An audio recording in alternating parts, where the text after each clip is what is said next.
اس لیے اس کی شکل نظر نہیں آ رہی۔ یہ تو نکالے جانے کے بعد ہی معلوم ہوگا کہ وہ کون بد نصیب ہے۔ میں نے نمبردار سے ساری تفصیل معلوم کر کے انگریزی میں مسٹر ولسن کو سنا دی۔ اس نے مجھے فوری طور پر موقع پر جانے کا حکم دیا اور کہا کہ معلوم کرو یہ عورت کسی غلطی کی وجہ سے کنویں میں گر کر مر گئی یا کسی نے اسے قتل کر کے کنویں میں پھینکا ہے۔ ایک بات کا خیال رکھنا مسٹر ملک، جاتے جاتے مسٹر ولسن نے مجھے مخاطب کر کے کہا، ہم کو اس کیس کی رپورٹ ضرور بھیجنا، ہم کو لگتا ہے یہ قتل کا معاملہ ہے۔ یہ دیہاتی لوگ ایک بیل گاڑی پر آئے تھے۔ میں نے اسی وقت موقع پر جانے کی تیاری کر لی اور نمبردار سے کہا کہ وہ کنویں میں اترنے اور لاش نکالنے والے آدمیوں کا انتظام کرے۔ نمبردار نے اپنے ساتھ آئے 2 آدمیوں سے کہا کہ وہ جلدی چلے جائیں اور مطلوبہ آدمیوں کو لے کر کنویں پر پہنچے۔ میں نے کھوجی کو بھی بلوا لیا تھا۔ ہم نے ایک تانگا لے لیا۔ نمبردار بھی ہمارے ساتھ ہی تھا۔ راستے میں اس سے باتیں کرتا گیا۔ معلوم ہوا کہ اس گاؤں کے باہر ذرا ویران علاقے میں 1-2 کنویں ہیں جو قابل استعمال نہیں، ان کا پانی سوکھ گیا، ان کی گہرائی بھی بہت زیادہ نہیں ہے۔ ایسے کنووں کو وہاں کی زبان میں ڈل کہا جاتا ہے۔ سوکھے ہوئے کنووں کی دیواروں سے اینٹیں گر کر سوراخ بن گئے ہیں۔ اس سوراخ میں جنگلی کبوتر اور طوطے اپنے گھونسلے بنا لیتے ہیں۔ چونکہ یہ کنویں زیادہ گہرے اور خطرناک نہیں ہوتے، اس لیے اکثر دیہات کے لڑکے ان کنووں میں اتر کر کبوتروں اور طوطوں کے بچے نکال لاتے تھے۔ یہ جو 2 لڑکے جنہوں نے لاش دیکھی تھی، یہ اس کنویں میں اسی نیت سے اترے تھے کہ ان کو معلوم ہوا تھا کہ یہاں طوطوں کے بچے موجود ہیں۔ وہ انہیں نکالنے آئے تھے، مگر لاش دیکھ کر خوفزدہ ہو کر گاؤں بھاگ گئے۔ میں نے نمبردار سے پوچھا کہ ان کے گاؤں کی کوئی عورت یا لڑکی لاپتہ تو نہیں ہے؟ اس کے جواب میں اس نے بتایا کہ اگر ایسی بات ہوتی تو سب سے پہلے اس کے علم میں لائی جاتی۔ اگر ارد گرد کے کسی گاؤں کی کوئی عورت لاپتہ ہو تو کچھ کہا نہیں جا سکتا۔ کچھ دیر بعد ہم موقع والی جگہ کے نزدیک پہنچ گئے۔ کوچوان نے تانگا ایک جگہ روک دیا۔ اس سے آگے تھوڑا سا راستہ ایسا تھا کہ تانگا وہاں نہیں جا سکتا تھا۔ ہم نیچے اتر کر نمبردار کی رہنمائی میں کنویں کی طرف چل پڑے۔ چونکہ گاؤں میں لاش کی خبر پہنچ چکی تھی، اس لیے وہاں ہاسے دیہاتی مرد اور عورتیں تماشا دیکھنے اکٹھے ہو گئے تھے۔ ایک بات کی مجھے حیرانی ہوئی کہ یہ دیہاتی کنویں سے کچھ فاصلے پر کھڑے تھے اور انہوں نے کنویں کے قریب جانے کی کوشش نہیں کی تھی۔ پھر اس کی وجہ بھی سمجھ میں آ گئی۔ یہ نمبردار کی عقل مندی تھی کہ اس نے وہاں اپنے آدمی مقرر کر رکھے تھے جو لوگوں کو ایک حد سے آگے جانے سے روک رہے تھے۔ یہ نمبردار سمجھتا تھا کہ پولیس کو کنویں کے ارد گرد کی زمین سے کوئی کام کی بات معلوم ہو سکتی ہے، اور کسی نے عورت کو قتل کر کے کنویں میں پھینکا ہے تو اس قاتل کے کھرے وہاں مل سکتے ہیں۔ بہرحال میں نے دل ہی دل میں نمبردار کو سراہا۔ باوردی تھانے دار اور کانسٹیبلوں کو دیکھ کر وہاں کھڑے لوگوں میں ایک ہلچل سی مچ اور لوگ یہ کہہ کر راستہ چھوڑنے لگے کہ ہٹو ہٹو پولیس آ گئی۔ میں نمبردار کے ساتھ آگے بڑھا اور ہم نے اس بات کا خیال رکھا کہ وہاں پہلے سے موجود کھروں کے نشان ہمارے قدموں تلے آ کر برباد نہ ہوں۔ میں نے کنویں کے منڈیر کے قریب جا کر اندر جھانک کر دیکھا۔ وہاں پیٹ کے بل ایک عورت کی لاش پڑی تھی۔ میں نے اپنی تجزیہ کار نظروں سے اندازہ لگا لیا کہ یہ عورت نہیں بلکہ جوان لڑکی ہے۔ اس کا جسم متناسب اور کمر پتلی تھی، جبکہ سیاہ گھنے بال بکھرے ہوئے تھے۔ اس کے جسم پر پھولدار ریشمی لباس صاف نظر آ رہا تھا۔ بہرحال میرے اندازے کی تصدیق تب ہی ہونی تھی جب لاش باہر نکالی جاتی۔ میں پیچھے ہٹ کر کنویں کے ارد گرد کھروں کے نشان اور کوئی سراغ ڈھونڈنے لگا۔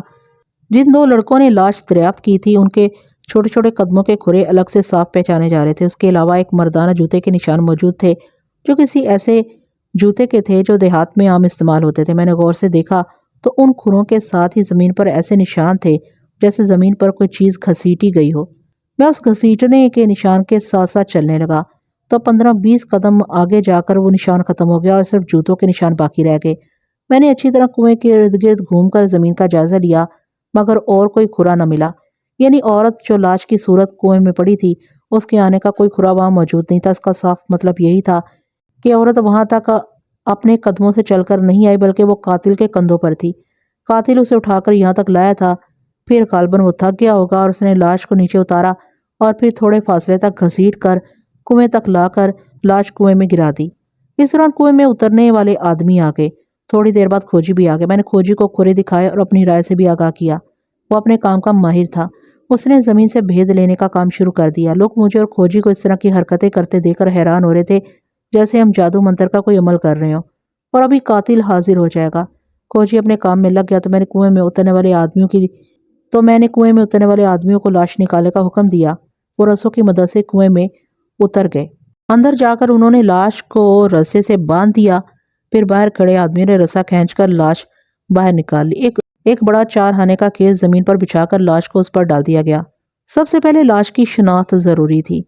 میری یہ ضرورت نمبردار نے پوری کر دی۔ اس نے لاش کا چہرہ دیکھتے ہی بے سختہ کہا، ارے یہ تو لتا ہے، پنڈت شنکر دیال کی بہو۔ وہ ایک جوان لڑکی تھی، اس کا دوپٹہ اس کے گلے میں پڑا ہوا تھا۔ اسی دوپٹے کو گردن کی پچھلی طرف گرہ لگا کر اس کا گلا گھونٹ کر قتل کیا گیا تھا۔ یہی وجہ تھی کہ اس کا منہ کھلا ہوا اور آنکھیں ابلی ہوئی تھیں۔ موت کی تلخی اس کے چہرے پر نقش ہو کے رہ گئی تھی۔ اس کے باوجود نظر آ رہا تھا کہ وہ ایک پرکشش اور حسین لڑکی تھی۔ اس کی گندمی رنگت میں ایک عجیب طرح کی کشش تھی۔ آپ ہی کہیں گے کہ یہ اچھا تھانے دار ہے جو ایک لڑکی کی لاش کے قریب کھڑا ہو کر شاعرانہ انداز میں اس کے حسن کے قصیدے پڑھ رہا ہے۔ میں وضاحت کر دوں کہ لاش کا حلیہ بیان کرنے کا مقصد یہ ہوتا ہے کہ سننے والے کے ذہن میں رہے کہ ایسی خوبارو لڑکی کی خاطر انسان کسی کو قتل کر بھی سکتا ہے اور خود بھی قتل ہو سکتا ہے، اور بعض اوقات ایسا حسن خود اس کی اپنی جان کا دشمن بھی بن سکتا ہے۔ دوسرے لفظوں میں اس قسم کا حسن فساد پیدا کرتا ہے۔ نمبردار کے چند اور لوگوں نے بھی اس بات کی تصدیق کر دی کہ یہ پنڈت شنکر دیال کی بہو ہے۔ پنڈت اسی قصبے کا تھا اور اس کی بہو قصبے سے ہی بیاہ کر آئی تھی۔ میں نے لاش کا نظری معائنہ کیا۔ مقتولہ نے بڑا اچھا ریشمی پھولدار سوٹ پہن رکھا تھا، ہونٹوں پر سرخی لگا رکھی تھی، اس کے گھنے سیاہ بال کھلے تھے۔ بظاہر اس کے جسم پر کسی ضرب کا نشان نظر نہیں آ رہا تھا اور نہ ہی کپڑوں پر خون کا کوئی دھبا تھا۔ اس کا دوپٹہ اس کی گردن میں موت کا پھندا بن کر لپٹا ہوا تھا۔ لاش کے پاؤں میں جوتی نہیں تھی، جو غالباً وہی رہ گئی ہوگی جہاں اسے قتل کیا گیا ہوگا۔ میں نے موقع پر جو کارروائی کرنی تھی وہ کر لی۔ اب لاش کو پوسٹ مارٹم کے لیے بھجوانے کا انتظام کرنا تھا۔ نمبردار نے ایک چارپائی منگوا کر لاش اس پر رکھوا دی اور اسے اسپتال تک لے جانے کے لیے وہی بیل گاڑی منگوائی جس پر وہ تھانے آئے تھے۔ اسی وقت گاؤں کی طرف سے چند آدمی اور عورتیں روتے دھوتے آ گئے۔ ان میں ایک پنڈت تھا جو سر پر لمبے بالوں کی بودی اور حلیے سے پہچانا جا رہا تھا۔ وہ رام رام یہ کیا ہو گیا کا ورد کرتا ہوا آ رہا تھا۔ اس کے پیچھے غریب سا بوڑھا آنسو بہاتا ہوا آ رہا تھا اور 3 عورتیں بیان کر رہی تھیں۔ یہ لوگ لاش کے پاس جا کر رونے پیٹنے لگے۔ نمبردار نے مجھے بتایا کہ جو غریب سا بوڑھا آدمی ہے وہ مقتولہ کا باپ ہے اور ساتھ اس کی ماں ہے۔ مقتولہ کا شوہر نہیں آیا؟ میں نے نمبردار سے پوچھا۔ وہ تو پیدائشی جھلا ہے سرکار، نمبردار نے کہا۔ وہ دماغی لحاظ سے ٹھیک نہیں ہے، مگر پنڈت جی نے لوگوں میں یہ مشہور کر رکھا ہے کہ اس کے بیٹے پر کالی دیوی کا سایہ ہے۔ وہ دیوی کا بالکا ہے۔ اس کے بیٹے کو گاؤں کے سیدھے سادے دیہاتی ہندو متبرک اور کالی دیوی کا اوتار مانتے ہیں۔ کھوجی اپنے کام سے فارغ ہو چکا تھا۔ اس نے مجھے اشارے سے ایک طرف بلایا۔ میں نے اسے پوچھا کہ اس نے کیا دیکھا ہے۔ اس نے بتایا کہ لڑکی کو کہیں اور قتل کیا گیا ہے اور قاتل لاش کو کندھے پر لاد کر یہاں تک لایا۔ تھوڑے فاصلے تک اس نے لاش گھسیٹی اور کنویں میں دھکیل دی۔ میں نے خاصی دور تک قاتل کا کھرا اٹھایا، کھوجی نے کہا۔ میں نے خاص بات نوٹ کی ہے کہ قاتل کی دائیں ٹانگ بائیں سے کمزور ہے، اس لیے وہ بائیں ٹانگ پر زیادہ وزن ڈالتا ہے۔ دوسری بات یہ ہے کہ کھرے کو غور سے دیکھے تو اندازہ ہوتا ہے کہ دائیں طرف کے جوتے کے تلوے کے اگلی طرف چمڑے کا ٹکڑا لگا ہوا ہے۔ غالباً جوتے کا تلوا وہاں سے گھس گیا ہوگا اور موچی نے چمڑے کا ٹکڑا لگا کر برابر کر دیا۔ اب ذرا میرے ساتھ آئیں، کھوجی نے کہا اور ایک طرف چل پڑا۔ میں کھوجی کی رہنمائی میں اس کے ساتھ چل پڑا۔ کنویں سے تقریباً 1 فرلانگ کے فاصلے پر ایک شکستہ حال مندر کی عمارت تھی جو استعمال نہیں ہوتا تھا۔ اس کی صرف چھت سلامت تھی اور خستہ حال دیواریں گرنے والی تھیں، جبکہ بیرونی دیواریں جانے کب کی گر چکی تھیں۔ یہ دیکھیں جناب، اس نے زمین کی طرف اشارہ کر کے کہا، یہاں مقتولہ کے قدموں کے نشان ہیں جو گاؤں کی طرف سے آ رہے ہیں۔ پھر وہ 10-12 قدم بائیں طرف گیا، پھر نشاندہی کرتے ہوئے کہنے لگا، یہ قاتل کے قدموں کے نشان ہیں، یہ بھی گاؤں کی طرف سے آیا ہے۔ یہ دونوں نشان مندر کے اندر تک جا رہے ہیں۔ میں نے نیچے بیٹھ کر غور سے دیکھا تو کھوجی کی بات ٹھیک لگی۔ وہاں زمین کچی تھی اور قدموں کے نشان بڑے صاف نظر آ رہے تھے۔ زنانہ جوتی اور مردانہ جوتے بالکل واضح تھے۔ پھر کھوجی مجھے ایک طرف لے گیا اور زمین کی طرف اشارہ کر کے کہا کہ یہاں ایک اور قسم کے کھرے کے نشان ہیں جو مردانہ جوتے کے ہیں۔ یہ کھرے بھی مندر کی طرف جا رہے ہیں، کھوجی نے بتایا۔ اس سے مقتولہ ملنے آئی ہوگی اور دوسرا قاتل ہے جس کے کھرے کنویں کی طرف جا رہے ہیں۔ آئیے اندر چلتے ہیں۔ ہم دونوں کھروں کے تعاقب میں مندر کے اندر چلے گئے۔ اندر کا ماحول خاصا ڈراؤنا تھا۔ سامنے ہی کالی دیوی کی مورتی کھڑی تھی جس کے کئی ہاتھ تھے، ایک ہاتھ میں انسانی کھوپڑی اور دوسرے میں کٹار نظر آ رہی تھی۔ اس کی آنکھیں سرخ اور لمبی زبان باہر نکلی ہوئی تھی اور ہونٹ خون آلود۔ ہندو دھرم میں کالی دیوی کو قہر اور انتقام کی دیوی خیال کیا جاتا ہے۔ کالی کے بت کے آگے ایک ہموار چبوترا بنا ہوا تھا، یہاں چوڑیوں کے ٹکڑے پڑے نظر آ رہے تھے اور ایک طرف زنانہ جوتی پڑی ملی تھی۔ دونوں پاؤں ادھر ادھر بے ترتیبی سے پڑے تھے۔ دونوں اس چبوترے پر بیٹھے تھے۔ کھوجی نے کہنا شروع کیا، لگتا ہے یہاں مقتولہ کے ساتھ زبردستی کی کوشش کی گئی جس سے اس کی چوڑیاں ٹوٹ گئیں۔ پھر یہاں سے لڑکی اپنے قدموں پر واپس نہیں گئی کیونکہ یہاں سے لڑکی کی واپسی کے کھرے نہیں ہیں۔ کھوجی نے جو نقشہ کھینچا تھا وہ میرے قیاس کے عین مطابق تھا۔ چوڑیوں کے ٹکڑے اور جوتی کی بے ترتیبی وہی کہانی سنا رہے تھے جو کھوجی نے بیان کی تھی۔ جہاں زبردستی ہو وہاں چوڑیاں ٹوٹ جاتی ہیں، اور اگر کوئی اپنی مرضی سے جوتی اتارے تو دونوں پاؤں ساتھ ساتھ رکھتا ہے۔ میں نے چوڑیوں کے ٹکڑے اکٹھے کر کے رومال میں لپیٹ کر جیب میں ڈالی اور کھوجی نے جوتی اٹھا لی۔ قاتل نے یہاں لڑکی کو اپنے کندھوں پر لاد لیا۔ کھوجی نے کھرے اٹھاتے ہوئے باہر آ کر کہا، دیکھیں اب اس کے قدموں کے نشان گہرے پڑ رہے ہیں، جسے ظاہر ہوتا ہے کہ اس نے بوجھ اٹھا رکھا ہے۔ کچھ دور جا کر ایک جگہ رک کھوجی نے کہا، یہاں قاتل نے لاش کو کندھوں سے اتار کر زمین پر رکھا اور تازہ دم ہوا۔ یہ نشان دیکھیں۔ اس نے لاش گھسیٹ کر پھر کندھوں پر ڈالی اور کنویں سے کچھ پہلے ایک مرتبہ پھر زمین پر رکھی، اور پھر اس نے لاش اٹھانے کی بجائے گھسیٹ کر کنویں میں پھینک دی اور واپس اسی طرف چلا گیا جدھر سے آیا تھا۔ آپ حیران ہو رہے ہوں گے کہ ان پڑھ کھوجی کس طرح اتنی باریک بینی سے زمین کو دیکھ کر حالات بیان کر سکتا ہے۔ یہ اپنی جگہ ایک فن ہے جو نسل در نسل منتقل ہوتا خاندان میں آگے بڑھتا رہتا ہے۔ کھوجی اس سے بھی زیادہ حیران کن کارکردگی کا مظاہرہ کر سکتے تھے۔ یہ تو عام سی باتیں تھی۔ عرب کے کھوجی دنیا بھر میں مشہور تھے۔ کھوجی تھانے داروں کی بڑی مدد کرتے تھے، لیکن نیک قباحت تھی، عدالت ان کی گواہی نہیں مانتی تھی۔ اب کھوجی معدوم ہو گئے ہیں اور ان کی جگہ سدھائے ہوئے کتے مجرم کا سراغ لگاتے ہیں۔ میں نے کھوجی کو جانے کی اجازت دے دی اور پھر لاش کے پاس آ کر اس کی باہوں کا معائنہ کیا۔ ایک بازو میں 3 اور دوسرے میں 5 چوڑیاں نظر آ رہی تھی۔ میں نے جیب سے رومال نکال کر چوڑیوں کے ٹکڑے مقتولہ کی چوڑیوں سے ملا کر دیکھے، وہ ان چوڑیوں سے مل رہے تھے۔ اسی دوران کسی کے اونچی آواز میں بولنے کی آواز سنائی دی۔ میں نے اس طرف دیکھا تو ایک نوجوان نظر آیا جو اپنے حلیے سے ہی جھلا لگ رہا تھا۔ ایسے بچوں کو پاکستان میں سائیں لوگ کہا جاتا ہے۔ وہ کچھ محمل سے الفاظ بول رہا تھا اور کافی غصے میں لگ رہا تھا۔ پھر وہ مقتولہ کی لاش کے پاس جا کر بیٹھ گیا اور اس کے چہرے پر ہاتھ پھیر پھیر کر رونے لگا۔ ساتھ ساتھ وہ کچھ کہتا بھی جا رہا تھا جس کی سمجھ مجھے نہیں آ رہی تھی، لیکن صاف ظاہر ہو رہا تھا کہ وہ اپنی بیوی کی موت پر غم و غصے کا اظہار کر رہا ہے۔ اسے کسی طرح پتہ چل گیا تھا کہ اس کی بیوی مر گئی ہے۔ جب میرے کہنے پر لاش کو پوسٹ مارٹم کے لیے لے جایا جانے لگا تو اس جھلے نے، جس کا نام مجھے بھوانی داس بتایا گیا تھا، اس نے لاش والی چارپائی کو اٹھانے والے لوگوں سے لڑنا شروع کر دیا۔ اس کی ماں اور پنڈت شنکر نے اسے سنبھالنے کی بہت کوشش کی، لیکن وہ کسی کے قابو نہیں آ رہا تھا۔ پنڈت اور اس کی بیوی اپنے جھلے بیٹے کی باتیں سمجھ لیتے تھے اور وہ اس کو سمجھا رہے تھے کہ اس کی بیوی کو اسپتال لے کر جا رہے ہیں جہاں ڈاکٹر اسے ٹھیک کر دے گا۔ تنگ آ کر پنڈت نے میری طرف اشارہ کر کے بھوانی سے کچھ کہا تو وہ میری طرف خوفزدہ نظروں سے دیکھنے لگا۔ پھر وہ میری طرف آیا اور ہاتھ جوڑ کر کچھ کہنے لگا۔ اس کے ساتھ ساتھ وہ لاش کی طرف اشارے بھی کر رہا تھا۔ پھر وہ اپنے ہاتھوں سے اپنا گلا دبا کر مجھے سمجھانے لگا کہ اس کی بیوی کو گلا گھونٹ کر مارا گیا ہے۔ پھر وہ رونے لگا۔ میں نے اس کے کندھے پر ہاتھ رکھ کر اسے دلاسا دیا۔ اتنی دیر میں پنڈت دیال شنکر نے اس کو پکڑا اور ایک طرف لے گیا۔ میں نے اپنے 2 کانسٹیبلوں سے کہا کہ وہ لاش کو پوسٹ مارٹم کے لیے سرکاری اسپتال لے جائیں۔ انہوں نے روتے دھوتے لواحقین کو پیچھے ہٹا کر لاش والی چارپائی کو بیل گاڑی پر رکھا اور وہاں سے لے گئے۔ لاش کو بھجوانے کے بعد میں نے اپنی تفتیش کا آغاز کرنا تھا۔ انگریز افسروں نے تھانے داروں کو کہہ رکھا تھا کہ جس گاؤں میں واردات ہو تھانے دار وہیں ڈیرا لگا لے اور واردات کی تفتیش مکمل کر کے ہی تھانے آئے۔ ایسا ہونا عملی طور پر تو ممکن نہ تھا، لیکن اس بات سے اندازہ لگایا جا سکتا ہے کہ وہ لوگ قانون پر کس طرح عمل کراتے تھے۔ نمبردار مسلمان تھا۔ اس نے اپنی بیٹھک میں میرے بیٹھنے کا انتظام کر دیا۔ میں نے نمبردار سے کہا کہ وہ پنڈت کو میرے پاس بھیج دے۔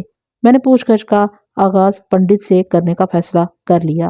تھوڑی دیر بعد پنڈت آ گیا اور ہندوؤں کے روایتی طریقے سے ہاتھ جوڑ کر پرنام کیا۔ پنڈت 60-65 کے پیٹے کا ہوگا۔ اس کا حلیہ ویسے ہی تھا جیسا میں اکثر کہانیوں میں بیان کر چکا ہوں۔ صفا چٹ، سر پر لمبے بالوں کی بودی، پیٹ نکلا ہوا، دھوتی کرتا پہنے ہوئے تھا۔ یہ دھوتی ہندوانہ تھی، یعنی دونوں ٹانگوں سے ایک پلہ گزار کر پچھلی طرف اڑسا ہوا تھا۔ وہ عمر رسیدہ تو تھا مگر صحت اچھی خاصی تھی۔ غریب لوگوں سے پرشاد اور چڑھاوے کھا کھا کر ہٹا کٹا ہو چکا تھا۔ اس کے چہرے پر مسکینی لیکن آنکھوں میں عیارانہ چمک صاف نظر آ رہی تھی۔ پنڈت جی، لتا آپ کی بہو تھی؟ میں نے پوچھا۔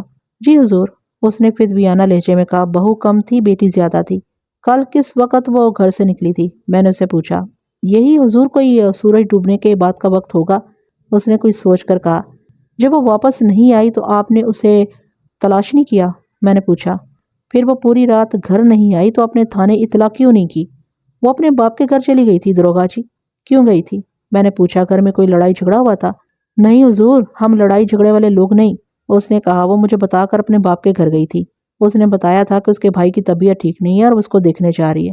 جی دراصل اس کا بھائی نشہ کرتا ہے۔ اسے تم یا تمہارا بیٹا چھوڑنے کیوں نہیں گئے؟ میں نے پوچھا۔ وہ اکیلی کیوں گئی تھی؟ وہ ہمیشہ اکیلی جاتی تھی، پنڈت شنکر دیال نے کہا۔ یہ کوئی نئی بات نہیں، وہ اکثر چلی جاتی تھی اور پھر واپس بھی آ جاتی تھی۔ اس نے کون سا کسی دوسرے شہر میں جانا ہوتا تھا؟ کیا وہ تمہارے گھر میں خوش تھی؟ میں نے پوچھا۔ ہوش کیوں نہ ہوتی حضور؟ پنڈت شنکر دیال نے بڑے فخر سے کہا۔ بھوکے ننگے لوگوں کے گھر سے آئی تھی، یہاں اسے پیٹ بھر کر روٹی اور پہننے کو بڑھیا کپڑا ملتا تھا، اسے اور کیا چاہیے تھا؟ تمہارا بیٹا جل ہے؟ میں نے کہا، کیا کوئی لڑکی ایسے آدمی کے ساتھ خوش رہ سکتی ہے؟ میری یہ بات سن کر پنڈت شنکر دیال بغلے جھانکنے لگا۔ پھر اس نے اٹکتے ہوئے کہا، وہ کوئی پاگل تھوڑا ہے، وہ تو دیوی کا بالکا ہے، اس پر دیوی کا سایہ ہی تو لتا کی خوش قسمتی تھی کہ اسے ایسا خامد ملا۔ خوش قسمتی یا بد قسمتی؟ میں نے طنزیہ لہجے میں کہا، روٹی کپڑے کے علاوہ بھی عورت کی کچھ خواہشات ہوتی ہیں۔ کیا تمہارا دیوی کا یہ بالکا اس کے حقوق پورے کرنے کی اہلیت رکھتا تھا؟ میں کیا کہہ سکتا ہوں حضور؟ پنڈت شنکر دیال نے مکاری سے کہا، مجھے تو یہ پتا ہے کہ دونوں میاں بیوی خوش رہتے تھے۔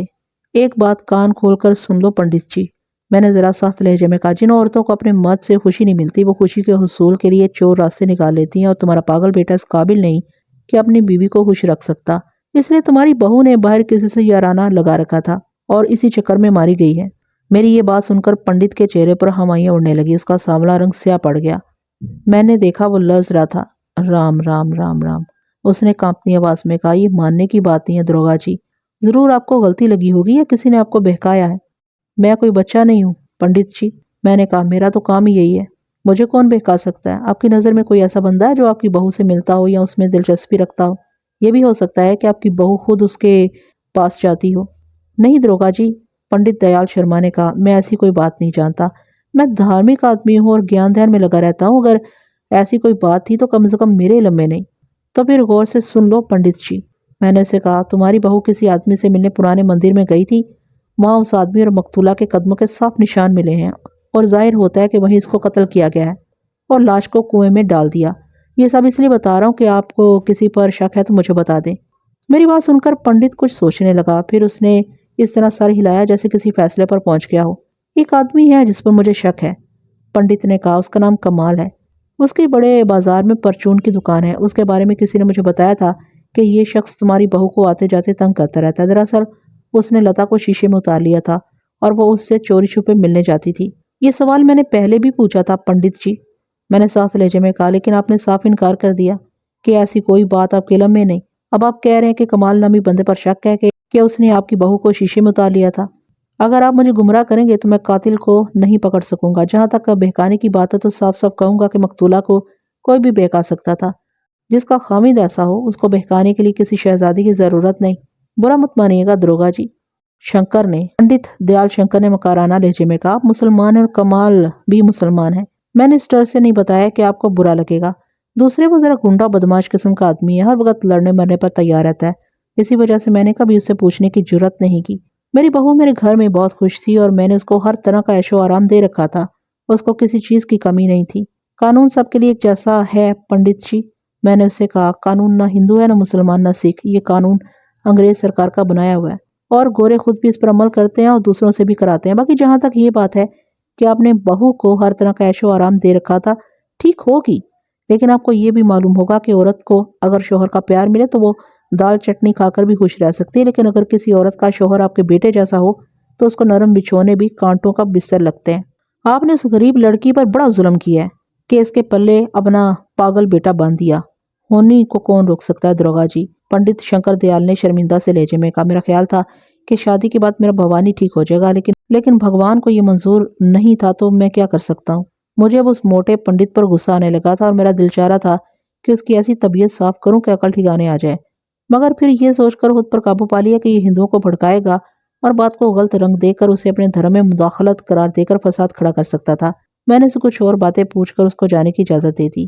اس کے بعد میں نے مقتولہ کے باپ کو بلا لیا، اس کا نام رام داس تھا۔ اس کو دیکھ کر مجھے اندازہ ہوا کہ اس نے اپنی اچھی بھلی لڑکی کو ایک پاگل کے ساتھ کیوں بیاہ دیا تھا۔ اس کے لباس کے علاوہ اس کے انگ انگ سے غربت اور مایوسی ٹپک رہی تھی، وہ لاچاری اور مجبوری کی منہ بولتی تصویر تھا۔ نمبردار نے مجھے بتایا تھا کہ مقتولہ کا باپ رام داس موچی ہے، اس کی 3 بیٹیاں تھیں، 2 کی اس نے مانگ تانگ کر شادی کر دی تھی، جبکہ تیسری بیٹی مقتولہ کے رشتے کے لیے وہ بڑا پریشان رہتا تھا، کیونکہ جہیز کے بغیر ہندو معاشرے میں لڑکی کو بیاہنا بہت ہی مشکل ہے۔ دوسری مشکل یہ تھی کہ اس کی ماں ٹی بی کی خون تھوک تھوک کر مر گئی تھی۔ ایک ہی بیٹا تھا جو آوارہ ہو گیا تھا اور بری سوسائٹی میں پڑھ کر نشہ کرنے لگا تھا۔ رام داس کی تو بڑھاپے میں کمر ٹوٹ کر رہ گئی تھی، اس کے پاس جہیز کے نام پر دینے کے لیے ایک تنکا تک نہ تھا اور قرضہ الگ چڑھا ہوا تھا جو واپس کرنا جو واپس کرنا اس کے لیے ناممکن ہو گیا تھا۔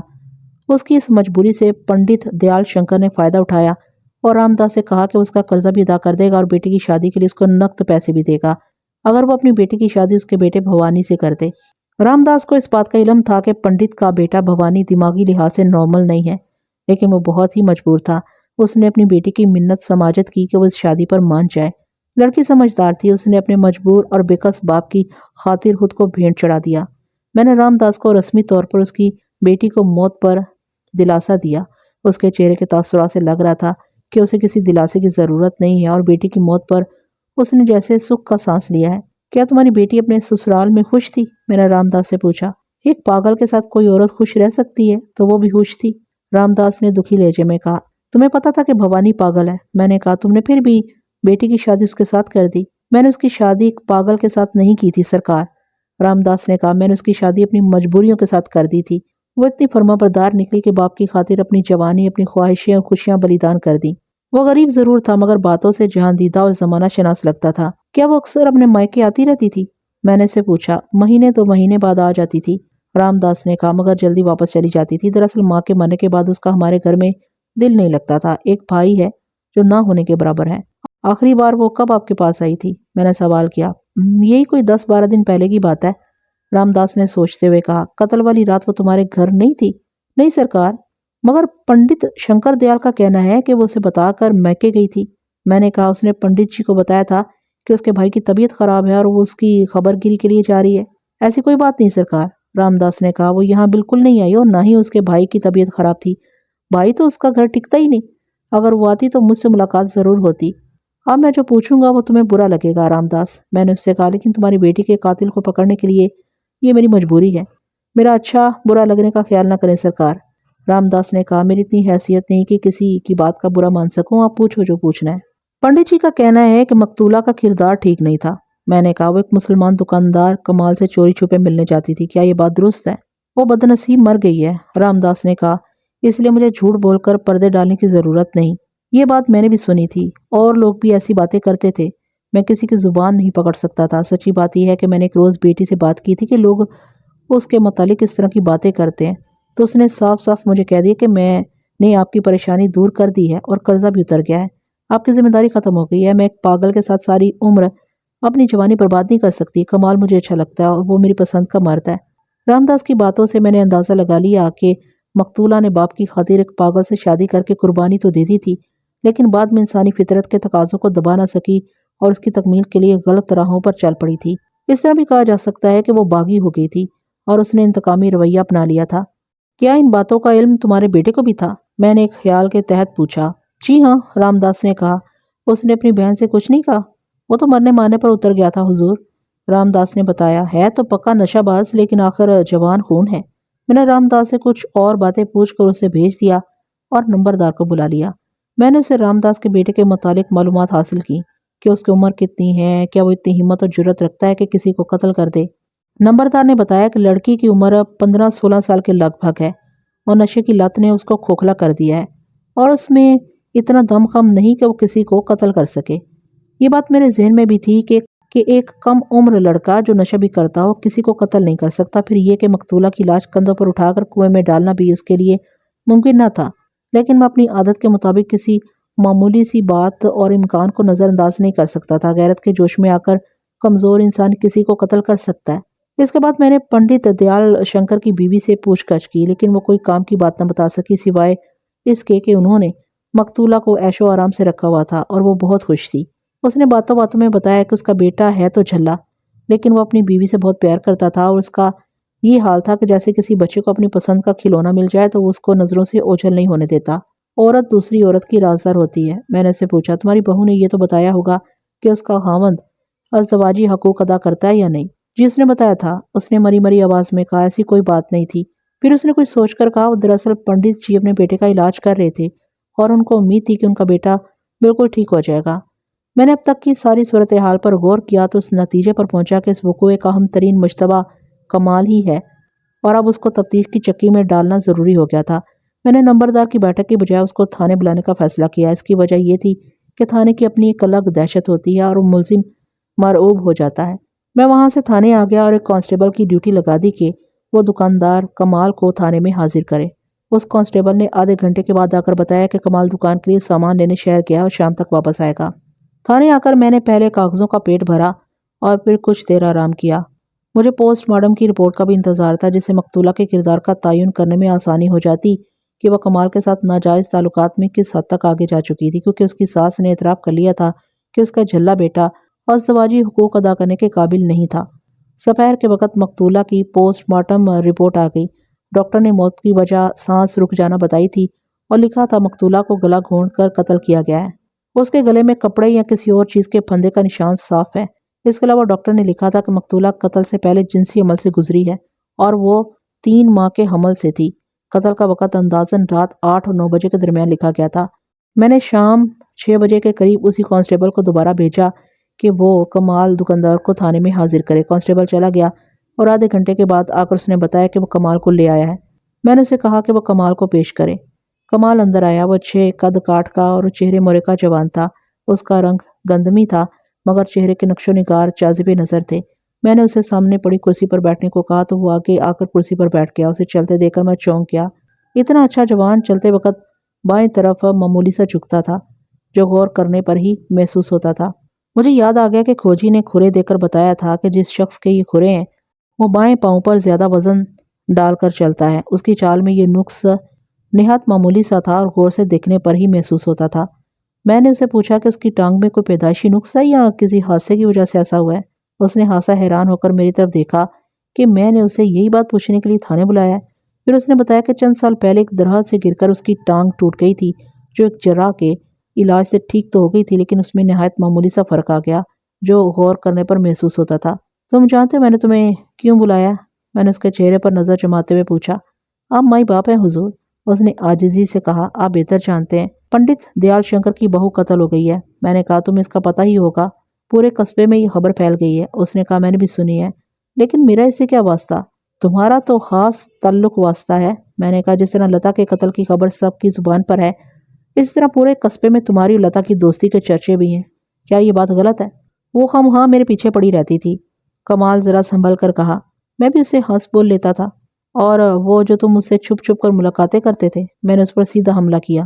یہ اس کی خواہش ہوتی تھی، اس نے ذرا شرمیلے انداز میں کہا۔ وہ کہتی تھی کہ کہیں تنہائی میں ملو اور تم اس کی خواہش پوری کرتے تھے۔ میں نے طنزیہ لہجے میں کہا تمہاری کوئی مرضی نہیں ہوتی تھی؟ میں انکار نہیں کرتا تھا جناب، اس نے گھبرا کر کہا۔ اگر میں انکار کرتا تو وہ رونے لگتی تھی اور کہتی تھی تمہارے بغیر مر جاؤں گی۔ تم نے پھر خوب بہتی گنگا میں ہاتھ دھوئے؟ میں نے اسے مانی خیز نظروں سے گھورتے ہوئے کہا، بلکہ گنگا میں نہاتے بھی رہے۔ ایسی کوئی بات نہیں ہے جناب، کمال نے کہا۔ ہم سچا پیار کرتے تھے اور ہماری محبت پاک تھی۔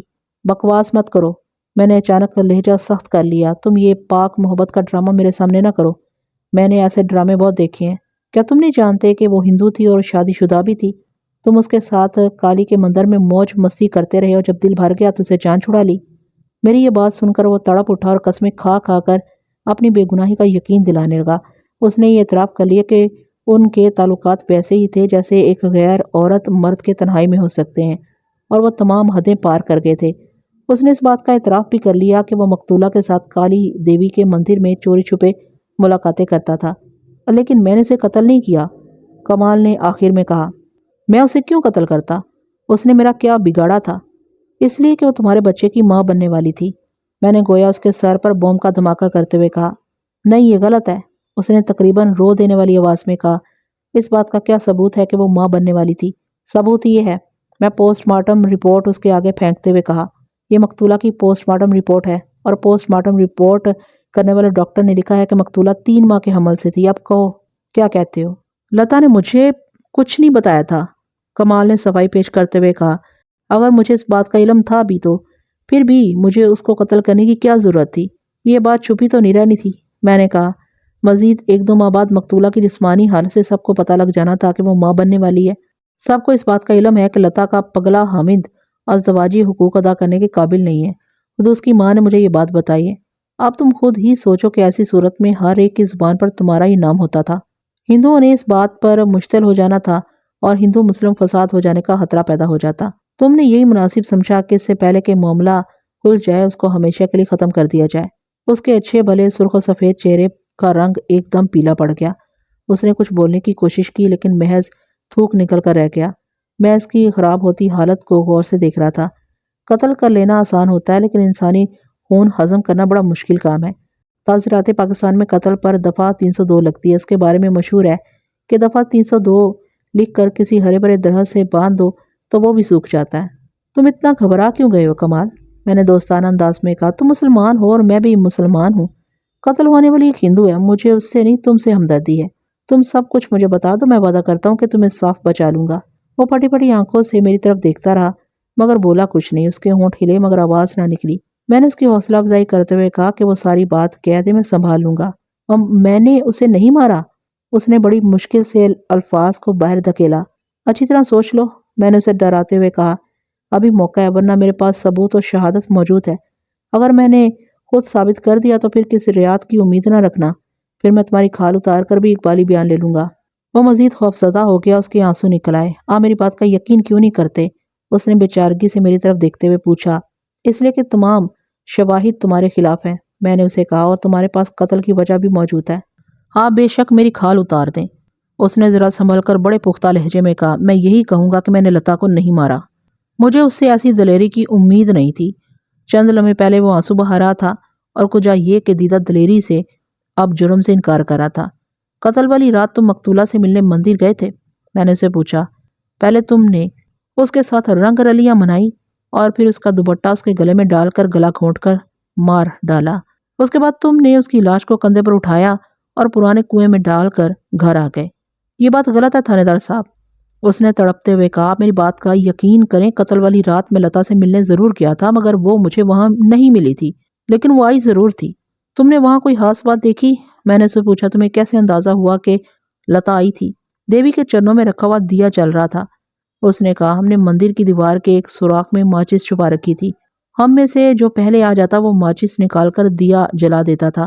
اس شام بھی ہم نے ملاقات کا وقت طے کر رکھا تھا لیکن مجھے مندر پہنچنے میں کچھ دیر ہو گئی۔ میں جب مندر کے قریب پہنچا تو دور سے دیے کی روشنی دیکھ کر سمجھ گیا کہ لتا وہاں موجود ہے، لیکن جب میں مندر میں داخل ہوا تو مجھے لتا وہاں نظر نہ آئی۔ دیے کی روشنی میں مجھے نظر آیا کہ لتا کی جوتی وہاں پڑی ہوئی تھی اور کچھ چوڑیوں کے ٹکڑے فرش پر پڑے نظر آ رہے تھے۔ مجھے خیال گزرا کہ ضرور لتا کے ساتھ کوئی حادثہ ہو گیا ہے۔ میں نے اسے ادھر ادھر تلاش کیا، آوازیں دیں لیکن لتا کا کچھ پتہ نہ چلا۔ مجھے یقین ہو گیا کہ کوئی بڑی گڑبڑ ہو چکی ہے اور میں بھی اس کی لپیٹ میں آ سکتا ہوں۔ یہی سوچ کر میں چپکے سے واپس آ گیا۔ پھر اگلے دن یہ خبر پھیل گئی کہ پنڈت کی بہو کی لاش کنویں سے ملی ہے۔ میں نے کمال کا بیان بڑی توجہ اور غور سے سنا تھا۔ اس میں بظاہر کوئی سکم محسوس نہیں ہو رہا تھا۔ پھر میں نے اپنی کھوجی نظریں اس کے چہرے پر گاڑ دیں۔ مجھے وہاں اطمینان اور سچائی نظر آئی۔ پولیس والوں کا واسطہ ہر قسم کے لوگوں سے پڑتا رہتا ہے۔ ان کو تجربہ ہو جاتا ہے کہ کون سچ بول رہا ہے، کون چکر دینے کی کوشش کر رہا ہے۔ میرا اندازہ تھا کہ کمال مجھے چکر دینے کی کوشش نہیں کر رہا۔ کیا پہلے بھی کبھی ایسا ہوا کہ لتا پہلے پہنچ گئی ہو اور تمہیں دیر ہو گئی ہو؟ میں نے پوچھا۔ نہیں جناب، اس نے کہا، ہمیشہ میں پہلے پہنچ کر دیا روشن کر دیتا تھا۔ یہ پہلی مرتبہ ہوا کہ مجھے دیر ہو گئی۔ تمہیں اس روز دیر کیوں ہوئی تھی؟ میں نے پوچھا۔ میرے باپ کو بھینس نے سینگ مار دیا تھا، اس نے بتایا۔ میں ان کے لیے جرا کو بلا کر لایا تھا۔ اس کے بعد میں نے ان کی پسلیوں پر جرا کے دیے ہوئے تیل کی مالش کی اور پھر ٹکور کرتے ہوئے دیر ہو گئی۔ عام حالات میں ہم اتنا وقت گزار کر واپس آ جاتے تھے۔ وہ جسے وقت گزارنا کہہ رہا تھا دراصل وہ لتا کے ساتھ رنگ رلیاں منانے جاتا تھا۔ میں نے اپنے طریقے کے مطابق اسے گھما پھرا کر اتنے سوال پوچھے کہ وہ پریشان ہو گیا۔ اسے جواب دیتے اس کی زبان لڑکھڑانے لگی تھی، لیکن پھر بھی اس کے منہ سے ایسی کوئی بات نہ اگلوا سکا جو اس کے خلاف شک مضبوط کرتی ہو۔ کبھی مجھے بھی خیال آتا کہ واقعی اس نے لتا کو قتل نہیں کیا، لیکن ابھی وہ میرا مشتبہ نمبر 1 تھا۔ میں تھوڑی دیر کے لیے تمہارا بیان سچ مان لیتا ہوں، میں نے خیال کے تحت اس سے کہا۔ غریب کی بیٹی کو تم جیسے لوگ کٹی پتنگ سمجھ کر لوٹنے کی کوشش کرتے ہو۔ کیا تم کسی ایسے بندے کے متعلق بتا سکتے ہو جو تمہاری طرح لتا کا طلبگار ہو، لتا نے اسے ٹھکرا دیا ہو اور اس نے موقع پا کر اس سے بدلہ لیا ہو؟ میرے ذہن میں مندر میں دیکھے جانے والے دوسرے قرے آ گئے اور میں نے اسی خیال کے تحت یہ سوال پوچھا تھا۔ پہلے 2 ہندو لڑکوں نے لتا کو تنگ کیا تھا، کمال نے بتایا، لیکن جب لتا نے مجھے بتایا تو میں نے ایک کو اچھی خاصی پھینٹی لگائی اور دوسرا محض دھمکانے پر ہی پیچھے ہٹ گیا۔ اس کے بعد کسی میں اتنی جرت نہیں ہوئی کہ لتا کو تنگ کرے۔ یہ ہندو ویسے بھی گیدڑ ہوتے ہیں جناب، اس میں کوئی شک نہیں کہ ہندو بزدل ہوتا ہے، میں نے اس کی تائید کرتے ہوئے کہا، لیکن یہ جتنا بزدل ہوتا ہے اتنا ہی سازشی، اور ہو سکتا ہے لتا کے ان دونوں عاشقوں نے تم دونوں پر نظر رکھی ہو اور ان میں سے کسی نے موقع سے فائدہ اٹھا کر تمہیں پھنسانے کے لیے تم سے پہلے ہی اس میں کوئی شک نہیں کہ ہندو بزدل ہوتا ہے، میں نے اس کی تائید کرتے ہوئے کہا، لیکن یہ جتنا بزدل ہوتا ہے اتنا ہی سازشی اور مکار ہوتا ہے۔ ہو سکتا ہے لتا کہ ان دونوں عاشقوں نے تم دونوں پر نظر رکھی ہو اور ان میں سے کسی نے موقع سے فائدہ اٹھا کر تمہیں پھنسانے کے لیے تم سے پہلے ہی یہاں پہنچ کر لتا کو قابو کر لیا اور بعد میں اسے قتل کر کے لاش کنویں میں پھینک دی۔ تم غور کر کے بتاؤ، ان دونوں ہندو لڑکوں میں سے کوئی اتنی جرت رکھتا ہے کہ اتنا بڑا کام کر سکے؟ میری بات سن کر کمال سوچ میں پڑ گیا، پھر جیسے کسی فیصلے پر پہنچ کر اس بات میں سر ہلانے لگا۔ ان میں سے ایک تو بالکل چوہا نکلا تھا، اس نے کہا، لیکن دوسرا جسے میں نے مارا تھا وہ کچھ جرت والا لگتا تھا، اس کے بارے میں سوچا جا سکتا ہے کہ وہ یہ کام کر سکتا ہے۔ اس کا نام بتاؤ، میں نے کہا، اور وہ کرتا کیا ہے؟ اندر کمار، اس نے کہا، کام دھندا کوئی نہیں کرتا، بس آوارہ پھرتا ہے، کبھی کبھار جوا بھی کھیل لیتا ہے۔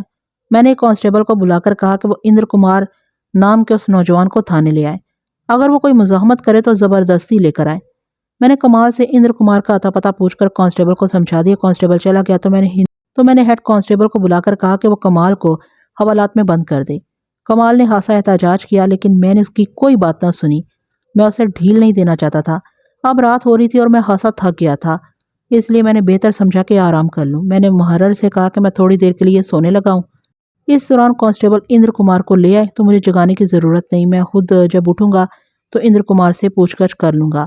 میں چونکہ آرام کیے بغیر مسلسل کام میں لگا ہوا تھا، اس لیے لیٹتے ہی میری آنکھ لگ گئی۔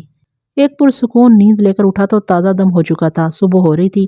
میں نے کانسٹیبل کو بلایا، اسے اندر کمار کے بارے میں پوچھا تو کانسٹیبل نے بتایا کہ وہ تھانے میں حاضر ہے۔ میں نے اسے بلانے کو کہا تو کانسٹیبل نے بتایا کہ جب وہ اندر کمار کو تھانے لے کر آیا تھا تو تھوڑی دیر بعد ہی اس کا باپ 2-3 محلے داروں کے ساتھ تھانے آ گیا تھا۔ اب وہ لوگ مجھ سے ملنے کے لیے انتظار کر رہے تھے۔ میں نے کانسٹیبل سے کہا کہ وہ پہلے ان لوگوں کو بھیج دے، اندر کمار سے میں بعد میں پوچھ گچھ کروں گا۔ اندر کمار ساری رات تھانے کے بینچ پر بیٹھا رہا تھا۔ کچھ دیر بعد 3 ہندو میرے پاس آ گئے، میں نے ان کو بٹھایا۔ وہ لباس اور حلیے سے درمیانے طبقے کے لوگ نظر آ رہے تھے۔ اندر کمار کا باپ بڑا پریشان نظر آ رہا تھا۔ میں نے اسے پوچھا کہ میں ان کی کیا خدمت کر سکتا ہوں؟ آپ نے اندر کمار کو گرفتار کیوں کیا ہے؟ اندر کمار کے باپ نے پوچھا۔ اس نے کیا جرم کیا ہے؟ میں نے اسے گرفتار نہیں کیا، میں نے اسے بتایا لتا کے قتل کے کیس کے سلسلے میں اسے کچھ باتیں پوچھنی ہیں، اس کے بعد اسے چھوڑ دیں گے۔ اس کا قتل سے کیا تعلق واسطہ ہے؟ باپ نے بڑے روب سے کہا، آپ اسے ابھی میرے ساتھ بھیجیں، میں اسے لینے آیا ہوں۔ میں نے اسے یوں ہی نہیں بلایا، میں نے ذرا سخت لہجے میں کہا، میں قتل کی تفتیش کر رہا ہوں اور اس سلسلے میں جس سے ضرورت سمجھوں گا اسے تھانے بلاؤں گا۔ بہتر ہے کہ آپ میرے کام میں مداخلت نہ کریں، ورنہ میں آپ کو سرکاری کام میں مداخلت کے جرم میں گرفتار کر لوں گا۔ آپ لوگ پہلے اپنی جوان اولاد پر نظر نہیں رکھتے، جب اولاد آوارہ ہو جاتی ہے، جرائم پیشہ لوگوں میں اٹھنے بیٹھنے لگتی ہے، نشہ کرنے لگتی ہے، جوا کھیلنے لگتی ہے، تو پھر کسی نہ کسی جرم میں بھی ملوث ہو جاتی ہے۔ آپ نے کبھی اپنے بیٹے سے پوچھا کہ وہ سارے دن کیا کرتا ہے، کہاں جاتا ہے، کوئی کام دھندا کیوں نہیں کرتا؟ آپ کا بیٹا ایک شادی شدہ لڑکی کے چکر میں لڑائی جھگڑے کرتا ہے اور مار بھی کھا چکا ہے، اب وہی لڑکی قتل ہو چکی ہے اور قتل کا شک آپ کے بیٹے پر بھی آ رہا ہے۔ بہتر ہے تم لوگ شرافت سے گھر جاؤ اور بیٹے کا انتظار کرو۔ میری آپ کے بیٹے سے کوئی دشمنی نہیں ہے۔ مجھے کچھ زیادہ ہی غصہ آ گیا تھا، اس لیے اسے ٹھیک ٹھاک سنا دی اور بے وقوفوں کی طرح منہ کھولے مجھے دیکھ رہا تھا۔ غالباً اپنے بیٹے کے کارنامے سن کر اسے خاصا دھچکا لگا تھا۔ اس کے ساتھ آئے محلے داروں نے اسے اٹھایا اور باہر لے گئے۔ اس کے جانے کے بعد میں نے اندر کمار کو بلا لیا۔ جب وہ کانسٹیبل کے ساتھ اندر آیا تو خاصا سہما ہوا نظر آ رہا تھا۔ وہ 22-23 سال کا صحت مند لڑکا تھا۔ اس کے چہرے کی رنگت گندمی تھی، لیکن خوف سے پیلی پڑی ہوئی تھی۔ پولیس کی دہشت ان دنوں بہت زیادہ ہوتی تھی، خصوصاً تھانے میں آ کر تو اچھے خاصے دل گردے والے لوگ خوفزدہ ہو جاتے تھے۔ اس کی وجہ تھی کہ پولیس اپنا کام فرض سمجھ کر کرتی تھی، اپنے کام میں ایماندار تھی، اور پھر انگریز افسروں کا سخت رویہ تھا جو فرائض میں سستی اور کوتاہی برداشت نہیں کرتے تھے۔ آج کی پولیس میں یہ دونوں باتیں نہیں ہیں۔ میں نے اندر کمار کو بیٹھنے کو کہا تو وہ جھجکتے ہوئے بیٹھ گیا۔ میں نے اسے پوچھا کہ وہ کیا کام کرتا ہے، تو اس نے بولنے کی بجائے دائیں بائیں نفی میں سر ہلایا۔ میں نے اسے کچھ ادھر ادھر کی باتیں پوچھی، وہ بہت کم بولتا تھا، بس ہاں نہ میں جواب دیتا تھا۔ تم جانتے ہو میں نے تمہیں یہاں کیوں بلایا؟ میں نے اسے پوچھا۔ نہیں، اس نے کہا۔ لتا کو جانتے ہو؟ میں نے پوچھا۔ کون لتا؟ اس نے الٹا سوال کر دیا۔ کمال کو جانتے ہو؟ میں نے نیا سوال پوچھا۔ نہیں جی، اس نے مری مری سی آواز میں کہا۔ مجھے اس پر غصہ آ گیا، لیکن میں ضبط کر گیا۔ میں نے کانسٹیبل کو بلا کر اسے ایک طرف لے جا کر کہا کہ اس کو حوالات کا ایک چکر لگوا لائے اور خاص طور پر یہ وہاں بند کمال کو دیکھ لے۔ کانسٹیبل سمجھ گیا کہ میں کیا چاہتا ہوں۔ اس نے اپنے بیلچے جیسے بڑے ہاتھ سے گردن کی پچھلی طرف سے اس کا کالر مٹھی میں لے کر اسے ایک جھٹکے سے اٹھایا اور دھکیلتا ہوا باہر لے گیا۔ 10-15 منٹ بعد کانسٹیبل اسے اسی طرح دبوچے واپس لے آیا، کرسی پر دھکیل دیا۔ میں نے دیکھا اندر کمار کی حالت اس سلوک سے خاصی خراب ہو چکی تھی۔ بار بار ہونٹوں پر زبان پھیرتا تھا اور تھوک نگلنے کی کوشش کر رہا تھا. لگتا تھا ابھی غش کھا کر گر پڑے گا. اب یاد آ گیا ہوگا کہ لتا اور کمال کون ہے؟ میں نے اس سے کہا. اس نے کچھ بولنے کی کوشش کی لیکن آواز نہ نکلی. اس نے اس بات میں سر ہلا دیا. کمال سے کس بات پر جھگڑا ہوا تھا؟ میں نے اس سے پوچھا. وہ جی اس کو تنگ کرتا تھا. اس نے بڑی مشکل سے جواب دیا. کس کو تنگ کرتا تھا؟ وہ جی لتا کو. اس نے کہا. پھر تم نے کیا کیا؟ میں نے جی اس کو روکا تھا. اس نے کہا. پھر ہماری لڑائی ہو گئی. تم نے کمال کو کیوں روکا تھا؟ میں نے پوچھا. لتا سے تمہارا کیا تعلق تھا؟ تم خود بھی تو لتا کو تنگ کرتے تھے. تعلق تو کوئی بھی نہیں تھا جی. اس نے کہا. پھر نظریں چراتے ہوئے بولا. وہ جی مجھے اچھی لگتی تھی. مگر تم مجھ سے اچھے نہیں لگتے تھے. میں نے کہا. وہ کمال کو پسند کرتی تھی. اسی وجہ سے تم کمال اور لتا کے دشمن بن گئے اور اپنی بے عزتی کا بدلہ لینے کا منصوبہ بنانے لگے. تمہیں معلوم ہو گیا کہ وہ دونوں کالی کے مندر میں چوری چھپے ملاقاتیں کرتے. تم موقع کے انتظار میں رہے. پھر تم کو یہ موقع مل گیا اور تم نے کمال کے وہاں پہنچنے سے پہلے لتا کا گلا گھونٹ کر قتل کر دیا. اور یہ غلط ہے تھانے دار صاحب. اندر کمار نے میری بات کاٹ کر ہذیانی انداز میں کہا. میں نے کچھ نہیں کیا. میں نے لتا کو نہیں مارا. یہ جھوٹ ہے. پھر سچ کیا ہے؟ میں نے کہا. تم بتا دو. میں نے لتا کو قتل نہیں کیا. اس نے کہا. میں سچ کہتا ہوں. کمال نے مجھے مارا پیٹا تو میں ڈر گیا تھا اور میں نے لتا کا خیال دل سے نکال دیا تھا مگر اپنی بے عزتی کا خیال دل سے نہ نکال سکے. میں نے کہا. آپ یقین کریں میں اس معاملے سے لگ ہو گیا تھا. اندر کمار نے کہا. میں اس دن کے بعد کبھی لتا کے راستے میں نہیں آیا تھا. دیکھو ابھی معاملہ میرے ہاتھ میں ہے. میں نے اسے تھانے داروں کا روایتی چکمہ دیا. تم ساری بات مجھے بتا دو. میں تمہیں بچانے کا راستہ نکال لوں گا. اگر بات میرے ہاتھ سے نکل گئی تو پھر سمجھو پھانسی کا بندہ تمہاری گردن میں ہوگا. وہ پہلے ہی دہشت سے ادموا ہو چکا تھا. میری بات سن کر مرنے والا ہو گیا. بھگوان کی سوگند میں نے کچھ نہیں کیا. اس نے کہا اور ایک دم اٹھ کر میرے قدموں میں بیٹھ کر میرے بوٹ پکڑ لیے. پھر اس کے آنسو بہنے لگے. میں نے اپنے پاؤں پیچھے کیے. اس کو جھڑک کر کرسی پر بیٹھنے کے لیے کہا. وہ اٹھ ہی نہیں رہا تھا. بڑی مشکل سے میں نے اسے کرسی پر بٹھایا. پولیس والے اتنی جلدی کسی کے آنسو اور قسموں پر یقین نہیں کرتے کیونکہ قسمیں تو ہر مجرم کھاتا ہے اور کوئی بھی آسانی سے اپنا جرم تسلیم نہیں کرتا. لیکن اندر کمار کے آنسوؤں نے مجھے متاثر کر لیا تھا. مجھے اس کے آنسو سچے لگ رہے تھے. پھر بھی میں نے اپنی تسلی کے لیے اس کے قدموں کے نشان لینے کا فیصلہ کیا. اس کو تھانے کے صحن میں کچی زمین پر چلایا گیا اور پھر کھوجی کو بلا کر اسے کہا کہ وہ جائے واردات پر پائے جانے والے کھروں سے ان کھروں کا موازنہ کرے. کھوجی نے بغور ان کھروں کو دیکھا اور پھر انکار میں سر ہلا دیا. اس کے بعد میں نے کمال کو بھی حوالات سے نکلوا کر کچی زمین پر 10-12 قدم چلنے کو کہا. پھر کھوجی کو اس کے کھرے دکھائے. یہ کھرے مندر میں آئے اور پھر واپس چلے گئے ہیں. کھوجی نے کمال کے کھرے دیکھنے کے بعد اپنی رائے دیتے ہوئے کہا. یہ شخص مندر میں آیا تھا اور اس کے کھرے وہاں کئی جگہ موجود ہیں لیکن میرے علم کے مطابق یہ کھرے قاتل کے نہیں ہیں. قاتل کے کھرے وہی ہیں جو لاش اٹھا کر کنویں کی طرف جاتے ہوئے دیکھے تھے. ان کھروں کی ہاتھ نشانی جوتے کے تلے میں بنا ہوا سوراخ ہے. یہاں آ کر میری تفتیش کی گاڑی ٹھپ ہو گئی. میں جہاں سے چلا تھا پھر وہیں جا پہنچا. میں نے اندر کمار کے پاؤں کے نشان کے متعلق کھوجی سے پوچھا کہ کیا ایسا نہیں ہو سکتا کہ واردات کے وقت اس نے دوسرا جوتا پہن رکھا ہو اور اس وقت یہ جوتا پہن رکھا ہے؟ ایسی بات نہیں ہے جناب. کھوجی نے پورے وثوق سے کہا. اس کے کھرے اور جائیداد پر پائے جانے والے کھرے میں بہت فرق ہے. دونوں کے قدموں کی ساخت اور چلنے کا انداز بالکل الگ ہے.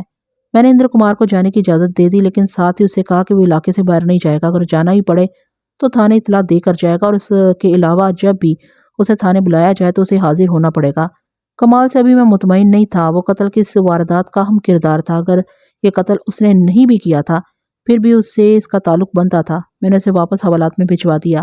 اگلے دن میں تازہ دم ہو کر تھانے پہنچا تو لتا کا کیس سامنے رکھ کر نئے سرے سے اس کے تمام پہلوؤں پر غور کرنے لگا. مجھے احساس ہو رہا تھا کہ میں تفتیش کرتے وقت کوئی اہم پہلو نظر انداز کر گیا ہوں.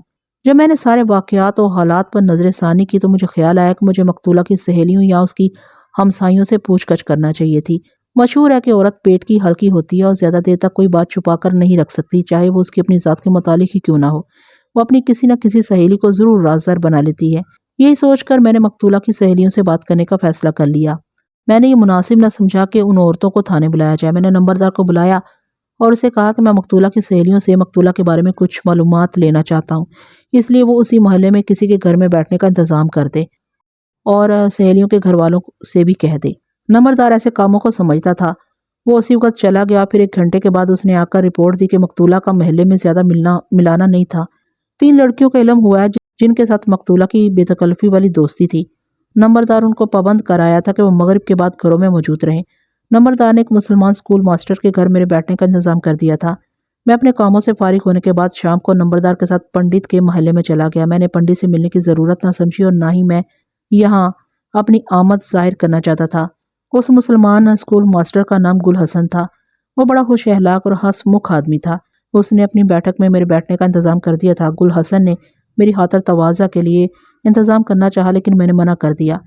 نمبردار نے بتایا کہ تینوں لڑکیاں زنانہ حصے میں موجود ہیں، ان میں 2 ہندو ہیں اور 1 سکھ۔ میں نے نمبردار سے کہا کہ وہ باہر چلا جائے اور باری باری ایک ایک لڑکی کو اندر بھجوائے۔ نمبردار باہر چلا گیا۔ کچھ دیر کے بعد پہلی لڑکی اندر آئی۔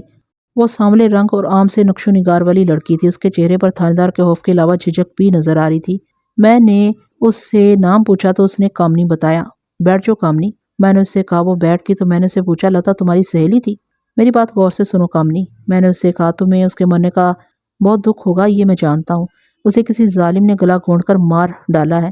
میں تمہاری سہیلی کو واپس نہیں لا سکتا لیکن وعدہ کرتا ہوں کہ اس کے قاتل کو پکڑ کر پھانسی دلواؤں گا۔ اس کے لیے مجھے تمہاری مدد کی ضرورت ہے۔ جو میں پوچھوں اس کا ٹھیک ٹھیک جواب دینا۔ وہ جواب میں کچھ نہ بولی، محض اسبات میں سر ہلا دیا۔ کہ لتا اس شادی سے مطمئن تھی؟ میں نے پوچھا۔ بالکل نہیں، کامنی نے کہا، یہ تو مجبوری کی شادی تھی۔ شوہر کے ساتھ اس کا رویہ کیسا تھا؟ میں نے پوچھا۔ ایک پاگل کے ساتھ زندگی گزارنا بڑا مشکل کام ہے، اس نے بتایا۔ پھر بھی لتا جیسے تیسے گزارا کر رہی تھی۔ اس کی ساس اور سسر کا رویہ اس کے ساتھ کیسا تھا؟ وہ لتا کا بڑا خیال رکھتے تھے، کامنی نے کہا۔ سسر تو اس کا دیوانہ تھا اور اس کے لیے نئے نئے کپڑے، سرخی پاؤڈر اور کھانے پینے کی اشیاء لاتا رہتا تھا۔ تم میری بیٹیوں جیسی ہو کامنی۔ میں نے اسے کہا، ایک سوال پوچھ رہا ہوں، ہو سکتا ہے تمہیں برا لگے لیکن یہ پوچھنا ضروری ہے۔ کبھی لتا نے تمہیں بتایا کہ اس کا پگلا حامد اس کے ساتھ ایک شوہر کے حقوق ادا کرتا تھا یا نہیں؟ بالکل نہیں، کامنی نے نظریں جھکائے ہوئے کہا، ایسی کوئی بات نہیں تھی۔ لیکن پوسٹ مارٹم رپورٹ تو کچھ اور ہی بتا رہی ہے۔ میں نے کہا، لتا ماں بننے والی تھی۔ وہ جواب میں کچھ نہ بولی اور خاموش ہی رہی۔ کیا تمہیں معلوم ہے کہ اس کی باہر کسی مرد سے دوستی تھی؟ میں نے سوال کیا۔ جی ہاں، اس نے بتایا تھا، کامنی نے کہا، وہ ایک مسلمان کمال سے ملتی تھی۔ یہ بات چھپی نہیں رہی تھی۔ میں نے کہا اور پوچھا، کیا لتا نے تمہیں کبھی بتایا تھا کہ کبھی اس کے بھائی نے، اس کے سسر نے اس بات پر اس سے لڑائی جھگڑا کیا ہو؟ جی نہیں، کامنی نے کہا، کمال کے علاوہ اس کا کوئی اور چاہنے والا ہوگا؟ میں نے کہا، اور اس نے اسے مجبور کیا ہوگا کہ وہ کمال کو چھوڑ کر اسے دوستی لگا لے، مگر وہ باز نہیں ہو سکتا ہے لتا کو اس آدمی نے قتل کر دیا ہو۔ کیا لتا نے تم سے ایسی کسی بات کا ذکر کیا تھا؟ میرے علم میں ایسی کوئی بات نہیں، کامنی نے کہا۔ میں نے کامنی سے اور بھی بہت سی باتیں پوچھی لیکن اس سے مجھے اپنے کام کی کوئی بات معلوم نہ ہو سکی۔ میں نے اسے جانے کی اجازت دے دی۔ اس کے بعد دوسری ہندو لڑکی کو بلوایا اور اس سے بھی کم و بیش یہی سوال پوچھے اور اس نے بھی کامنی سے ملتے جلتے جواب دیے۔ اب ایک آخری لڑکی رہ گئی تھی۔ اس نے اپنا نام امرت کور بتایا۔ وہ اونچی لمبی بڑے جسم کی خوبصورت لڑکی تھی۔ اس کے انداز میں سکھوں والا کھلا ڈلا اظہار ہو رہا تھا۔ جب میں نے اسے یہ بات کی کہ مقتولہ کا حامد اس قابل نہیں تھا مگر وہ 3 ماہ کی حاملہ تھی تو امرت کور کو غصہ آ گیا۔ اس کا حامد پاگل تھا سرکار، اس نے کہا۔ مگر پنڈت جی تو پاگل نہیں ہے نا؟ کیا مطلب ہے تمہارا؟ میں سناٹے میں رہ گیا۔ مطلب صاف ہے سرکار، امرت کور نے کہا۔ پنڈت جی کی نیت اپنی بہو پر خراب تھی۔ سرکار میرا نام نہ آئے تو کھل کر بات کروں۔ ہاں ہاں امرت کور، میں نے سنبھل کر کہا، میں وعدہ کرتا ہوں کہ تمہارا نام کہیں بھی نہیں آئے گا، تم کھل کر بتاؤ۔ یہ پنڈت بڑا گھٹیا آدمی ہے سرکار، اس نے بتایا، عورتوں کا پکا شکاری ہے، بڑا پنڈت بنا پھرتا ہے، اسی آڑ میں خاصی عورتوں کو شکار کر چکا ہے۔ ہندو عورتیں اسے پنڈت سمجھ کر خاموشی اختیار کر لیتی ہیں۔ سچی بات تو یہ ہے کہ اس نے پاگل بیٹے کی شادی اپنی ہوس پوری کرنے کے لیے کی تھی۔ لتا نے مجھے ہر بات بتا دی تھی جی، وہ بڑا روتی تھی۔ میں نے تو سنا ہے سسر اس کا بڑا خیال رکھتا تھا۔ میں نے امرت کور کو مزید بولنے پر اکسایا۔ وہ بہو کے لیے بڑے مہنگے کپڑے اور پرفیوم لاتا تھا، اسے بیٹی بیٹی کہتے اس کا منہ سوکھتا تھا۔ یہ تو دنیا دکھاوا تھا سرکار، اس نے کہا۔ لتا مجھ سے کوئی بات نہیں چھپاتی تھی۔ یہ سوٹ اور پرفیوم پنڈت اسے رشوت کے طور پر دیتا تھا اور اس سے منہ کالا کرنا چاہتا تھا لیکن لتا اس کے قابو نہیں آتی تھی۔ پھر لتا کی دوستی کمال کے ساتھ ہو گئی۔ لتا مجھے اکثر کہتی تھی کہ اس نے اپنے غریب اور مجبور بوڑھے باپ کے قرضے ختم کرنے کے لیے ایک پاگل سے شادی کیا، لیکن اس کا مطلب یہ نہیں کہ وہ اپنے باپ کی عمر کے سسر کی داشتہ بن جائے۔ اگر یہی کچھ کرنا ہے تو کیوں نہ اپنی پسند کے مرد سے دوستی لگا لے۔ پھر اس نے کمال سے دوستی لگا لی۔ میں نے استفسار کیا۔ بڑا اچھا کیا سرکار، امرت کور نے کہا، زندگی بار بار نہیں ملتی تو پھر اس کو ترس ترس کر کیوں گزارا جائے، کیوں نہ موج میلہ کیا جائے، کیوں نہ زندگی سے اپنی خوشیاں اور خواہشیں پوری کی جائیں۔ میں نے تو اس کو شاباش دی تھی کہ وہ ٹھیک کام کر رہی ہے۔ اس دوستی کا پنڈت جی کو علم ہو گیا تھا؟ میں نے پوچھا۔ جب چند چڑھتا تو سارا عالم دیکھتا سرکار، اس نے سکھوں والے انداز میں کہا۔ عشق مشق چھپائے نہیں چھپتے، پنڈت کو بھی پتہ لگ گیا تھا۔ پھر پنڈت جی کا رد عمل کیا تھا؟ بڑا بغیرت آدمی ہے یہ پنڈت سرکار، اس نے کہا۔ لتا سے کہنے لگا، جس سے دل چاہے دوستی لگا لے لیکن اس کا دل خوش کر دیا کرے۔ پھر کیا ہوا؟ لتا کا دل نہیں مانتا تھا سرکار، اس نے بتایا۔ لتا نے اس کی بات نہیں مانی تو اس نے دھمکی لگا دی کہ اس کا انجام اچھا نہیں ہوگا. اب دیکھ لو سرکار، بیچاری قتل ہو گئی. تمہارا کیا خیال ہے؟ میں نے پوچھا. لتا کو پنڈت جی نے برے انجام تک پہنچایا ہے. میں کیا کہہ سکتی ہوں سرکار. اس نے کہا. آپ دروگا جی لگے ہوئے ہیں، معلوم کر لو. اس نے بڑی ہوشیاری سے اپنا پہلو بچا لیا تھا اور مجھے اشارہ بھی دے دیا تھا کہ اب پنڈت میں اتنی جرت ہے کہ وہ کسی کو قتل کر دے. میں نے امرت کور سے پوچھا. وہ کالی ماتا کا پجاری ہے سرکار. اس نے بتایا. جس طرح کالی ماتا بڑی ظالم دیوی ہے، اسی طرح یہ پنڈت بھی بڑا ظالم ہے. وہ اکثر اپنی انگلی میں کٹ لگا کر کالی ماتا کو اپنے لہو کی بھیٹ دیتا رہتا ہے. وہ کالی ماتا کو خوش کرنے کے لیے انسانی جان کی بلی بھی دے سکتا ہے. امرت کور نے میرا دماغ روشن کر دیا. مجھے یاد آ گیا کہ ہندو پنڈت اپنے جاپ کے دوران اکثر دیوی دیوتاؤں کو خوش کرنے کے لیے جانوروں کی خون کی بھیٹ دیتے ہیں اور بعض اوقات انسانی خون کی بھیٹ بھی دیتے ہیں. اس کے لیے وہ کسی غریب کا بچہ یا کوئی لاوارث بچہ استعمال کرتے ہیں. یہ کوئی انوکھی بات نہیں ہے. ہندو اس سے بھی زیادہ درندگی کا مظاہرہ کر سکتا ہے. آج کی نسل کو ہندو کی اصلیت معلوم نہیں ہے، کیونکہ اس نے ہندو کو صرف فلموں کی حد تک دیکھا اور اس کی اداکاراؤں کے دیوانے ہو گئے ہیں. ہندو کی اصلیت ان بزرگوں سے پوچھے جنہوں نے ان کے ساتھ وقت گزارا، ان سے واسطہ رہا. بہرحال میں نے امرت کور سے اپنے کام کی اور بہت سی باتیں پوچھی اور پھر اس کو سمجھایا کہ میری اس کی جو باتیں ہوئی وہ کسی کو نہ بتائے. یہ بات تو میں آپ کو کہنے والی تھی سرکار. اس نے مسکرا کر کہا. میرا نام نہ آنے دینا. میں نے خوش دلی سے اس باتونی لڑکی کا شکریہ ادا کیا اور وہاں سے نکل آیا. میں تھانے آ گیا. میں نے اپنے ذہن میں سارا کیس دہرایا. اب تک میں اندھیرے میں ٹامک ٹوئیاں مار رہا تھا. امرت کور سے ملنے والی معلومات کی روشنی میں یہ بات واضح ہو گئی تھی کہ مندر میں پائے جانے والے دوسرے آدمی کے کھرے کس کے تھے. یہی کھرے بعد میں کنویں کی طرف گئے تھے. اب مجھے یقین ہو چلا تھا کہ یہ کھرے پنڈت کے ہی ثابت ہوں گے. پولیس والوں کی عادت ہوتی ہے کہ ہر بندے کو شک کی نظر سے دیکھتے ہیں اور تفتیش کی بنیاد ہی شک پر رکھی جاتی ہے. لیکن اس قتل کے کیس میں جو حقائق و شواہد تھے وہ سیدھا سیدھا کمال کو ملزم ثابت کر رہے تھے. اور پھر پنڈت کی مذہبی حیثیت، اس کا مقتولہ سے باپ والا رشتہ اور اس کی ادھیڑ عمری نے میرا ذہن اس طرف جانے ہی نہ دیا تھا. اب میں نے صبح کا انتظار کیے بغیر اسی وقت پنڈت کو شکنجے میں لینے کا فیصلہ کر لیا. اگر میں دن کے وقت جاتا تو لمحوں میں یہ بات ہر سو پھیل جاتی کہ پولیس نے پنڈت دیال شرما کو بہو کے قتل کے الزام میں گرفتار کر لیا. اس طرح ہندوؤں کے مشتعل ہو جانے کا خطرہ تھا. میں مسلمان تھا، اس لیے ہندوؤں نے یہ الزام لگانا تھا کہ مسلمان تھانے دار نے جان بوجھ کر ان کے مذہبی رہنما کو پکڑ لیا. اس طرح فساد کھڑا ہو سکتا تھا. یہ دیہاتی علاقہ تھا، لوگ سرے شام ہی گھروں میں گھس جاتے تھے، اس لیے امکان تھا کہ میں پنڈت کو رازداری سے تھانے لے آؤں گا. میں نے 2 کانسٹیبل ساتھ لیے، اپنا سرکاری پستول لگایا اور پنڈت کے گھر جا پہنچا. دروازہ کھٹکھٹایا تو تھوڑی دیر بعد خود پنڈت نے ہی دروازہ کھولا. پولیس کو دیکھ کر ایک لمحے کو اس کے چہرے پر گھبراہٹ کے آثار ابھرے، مگر پھر فوراً ہی غائب ہو گئے. اس وقت اس نے دھوتی کو لنگوٹ کی طرح اوپر باندھ رکھا تھا. اس کی ایک ٹانگ پر تیل نما چیز لگی صاف نظر آ رہی تھی. غالباً وہ ٹانگ کی مالش کر رہا تھا. اس سمے دروگا جی؟ اس نے پریشان کن انداز میں پوچھا. خیریت ہے؟ ہاں پنڈت جی. میں نے کہا. آپ سے کچھ باتیں پوچھنی ہیں آپ کی بہو کے قتل کے سلسلے میں. آ جاؤ دروگا جی. اس نے ہمیں اندر آنے کا اشارہ کرتے ہوئے کہا. اندر کی طرف چل دیا. پنڈت ہمیں اس کمرے میں لے گیا جسے بیٹھک بھی کہا جا سکتا ہے اور ضرورت مندوں کو جھاڑ پھونک وغیرہ کرنے کی جگہ بھی. یوں سمجھ لیں جیسے ہمارے ہاں پیروں فقیروں عاملوں شاہ صاحبوں وغیرہ نے ٹھکانے بنا رکھے ہوتے ہیں. پنڈت نے ایک طرف کالی دیوی کا چھوٹا سا بت رکھا تھا اور عملیات کرنے کے لیے کچھ الٹی سیدھی چیزیں رکھی ہوئی تھیں. میرے ذہن میں کھوجی کی یہ بات آ گئی تھی کہ قاتل کی بائیں ٹانگ ذرا کمزور ہے یا اس میں کسی قسم کا نقص ہے جس کی وجہ سے وہ دائیں ٹانگ پر زیادہ وزن ڈالتا ہے. پہلے میں نے یہی کمزوری کمال کے چلنے میں دیکھی تھی. آتے ہوئے میں نے اپنے آگے چلتے پنڈت کو دیکھا تو وہ بھی دائیں ٹانگ پر زیادہ وزن ڈال کر چل رہا تھا. اس کی بائیں ٹانگ دائیں سے کمزور لگتی تھی اور اس پر کسی مرہم یا تیل کی مالش کی جاتی تھی. آپ اپنی ٹانگ کی مالش کر رہے تھے پنڈت جی؟ میں نے سرسری سے انداز میں بات شروع کی. کیا ہو گیا؟ فالج مار کے اس ٹانگ کو دروگا جی. پنڈت نے بتایا. ایک وید نے بڑا اچھا تیل بنا کر دیا ہے. اس کی روزانہ رات مالش کرنے سے ٹانگ میں جان پڑ گئی ہے. اس عمر میں بھی آپ میں جوانوں جیسی پھرتی ہے پنڈت جی. میں نے کہا. آپ اس عمر میں بھی جوان ہیں. آپ کہاں رہ گئی جوانی دروگا جی؟ پنڈت نے فخر بھرے لہجے میں کہا. جب جوانی تھی تو ناریاں رک رک کر دیکھتی تھیں.